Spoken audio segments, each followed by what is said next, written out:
اگر حضور کو خوش کرنا ہے تو حضور کی امت کا بھلا چاہو تو کہتے ہیں 50 وقت کی نماز آپ کی امت نہیں پڑھ سکے گی، کچھ کم کرا کے آئیے، تو سرکار اپنی امت کے درد کے اندر نمازیں کم کرانے کے لیے تشریف لے جاتے ہیں۔ اسی طریقے سے آپ دیکھیں جب حضرت جبریل امین سدرۃ المنتہا پر سرکار صلی اللہ علیہ وسلم پوچھتے ہیں اے جبریل تیری کوئی حاجت ہو تو بیان کر، تو جبریل یہی تو کہتے ہیں آپ کی امت جب پل صراط سے گزرے تو میں اپنے پروں کو بچھا دوں۔ پتہ چلا جبریل بھی جانتے ہیں حضور کو خوش کرنا ہے تو امت کا بھلا چاہو، موسیٰ علیہ السلام بھی جانتے ہیں حضور کو خوش کرنا ہے تو حضور کی امت کا بھلا چاہو۔ پتہ چلا یہ فکر منتقل ہو رہی ہے، اس فکر کو دنیا سمجھ رہی ہے۔ اب آئیے میں آپ کو بتاؤں، امام حسین رضی اللہ المولا تبارک و تعالی عنہ بھی جانتے تھے، حالانکہ امام حسین کو جس طریقے سے ان کے ولادت کے وقت رسول اعظم کی بارگاہ سے شہادت مشہور تھی،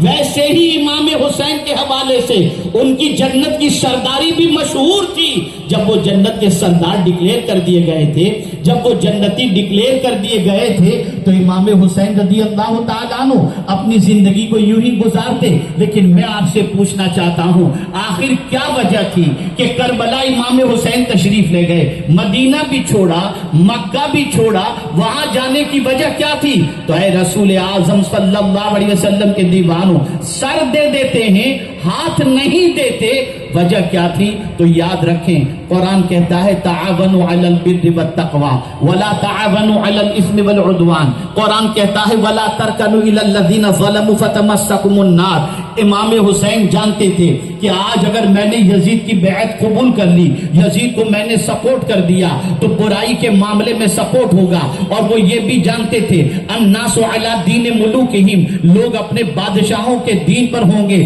جیسا یزید کا کردار ہوگا ویسا ہی رعایا کا کردار ہوگا۔ اگر وہی کردار جو یزید کا تھا، اگر رعایا کا وہی کردار ہوتا، حضور کی امت کا وہی کردار ہوتا تو حضور کی امت جہنم کے راستے پر چل پڑتی، حضور کی امت بد کرداری کے راستے پر چل پڑتی، حضور کی امت بے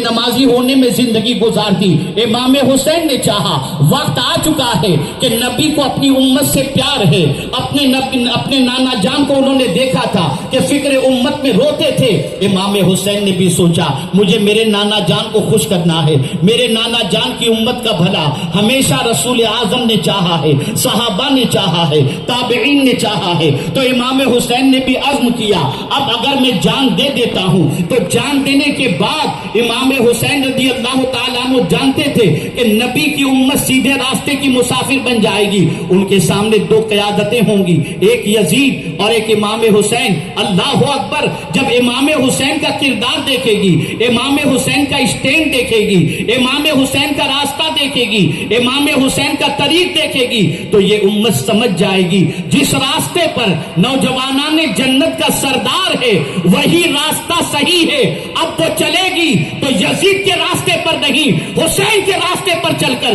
یہ جنت کی مسافر بن جائے گی۔ تو در حقیقت وہ فکر امت جو رسول اعظم صلی اللہ علیہ وسلم کو تھی، اسی فکر امت نے مخدوم سمنا کو ترک سلطنت کا جذبہ عطا فرمایا، اسی فکر امت نے غوث پاک کو بغداد کی سرزمین پر آنے پر مجبور کیا، اسی فکر امت نے سلطان الہند کو ہندوستان کی سرزمین پر آنے پر مجبور کیا، اور اسی فکر امت نے حضور مبلغ اسلام کو ہندوستان کی سرزمین سے افریقہ کی سرزمین اور قریب کوچوں میں جانے پر مجبور کیا۔ یہ فکر امت تھی۔ اے رسول اعظم صلی اللہ علیہ وسلم کے دیوانوں، آج ہمارا حال یہ ہے کہ ہم فکر امت کی بات تو کرتے ہیں لیکن فکر ذات سے باہر نہیں نکل پاتے۔ ہماری زبان، ہم جب بھی اٹھتے ہیں تو قوم کے نام پر اٹھتے ہیں، رعایا کے نام پر اٹھتے ہیں، لیکن رعایا کی ایک اینچ فائدے والی بات نہیں ہوتی، فائدے والی بات ہوتی ہے تو ہماری ہوتی ہے۔ لیکن قرآن کہتا ہے کہ جو اللہ کے رسول کی فکر کے علم بردار ہیں ان کا معاملہ یہ ہے کہ وہ اپنی جانوں پر دوسروں کو ترجیح دیتے ہیں،